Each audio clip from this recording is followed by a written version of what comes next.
চীনে নতুন একটি ভাইরাসের উত্থান ঘটেছে, হিউম্যান মেটানিউমো ভাইরাস বা এইচএমভিপি, যার প্রাদুর্ভাব বেড়েছে চীন আর জাপানে। ইনফ্লুয়েঞ্জা ধাঁচের এই ভাইরাসে এরই মধ্যে আক্রান্ত হয়েছেন অনেকেই। তবে এবার মালয়েশিয়াতেও বাড়ছে হিউম্যান মেটানিউমো ভাইরাস বা এইচএমভিপি ভাইরাসে আক্রান্ত রোগীর সংখ্যা। প্রতিরোধমূলক ব্যবস্থা হিসেবে জনসাধারণকে মাস্ক ব্যবহার ও বারবার সাবান দিয়ে হাত ধোয়ার পরামর্শ দিয়েছে দেশটির স্বাস্থ্য মন্ত্রণালয়।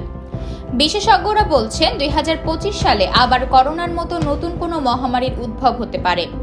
যদিও কোন রোগটি মহামারী আকার ধারণ করবে সে বিষয়ে স্পষ্ট কোনো বার্তা এখনই দেওয়া সম্ভব নয়, তবে এইচএমভিপির প্রাদুর্ভাব ভাবাচ্ছে তাদের। করোনা মহামারীর 5 বছর পর আবার নতুন আতঙ্ক। চীনের সংবাদ মাধ্যম ও সামাজিক যোগাযোগ মাধ্যমগুলোতে প্রকাশিত বিভিন্ন প্রতিবেদন ও পোস্টে দেখা গেছে দেশটির হাসপাতালগুলোতে রীতিমতো ভিড় জমে গেছে। এইচএমভিপি ভাইরাসে আক্রান্ত রোগীদের মধ্যে যেসব উপসর্গ দেখা যায় সেগুলো হলো তীব্র শ্বাসকষ্ট, জ্বর, সর্দি, কাশি, মাথা ব্যথা। সাধারণত শিশু এবং বয়স্ক লোকজন এই রোগে বেশি আক্রান্ত হওয়ার হার বেশি। সাম্প্রতিকের গবেষণায় দেখা গেছে চীনের যেসব এলাকায় দীর্ঘদিন করোনার বিধিনিষেধ জারি ছিল সেসব এলাকাতেই রোগটির বিস্তার ঘটেছে বেশি।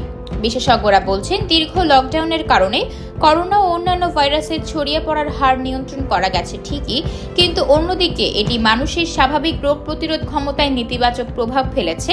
এ কারণেই এইচএমভিপিতে আক্রান্তদের মধ্যে গুরুতর শ্বাসকষ্টের মতো উপসর্গ দেখা দিয়েছে।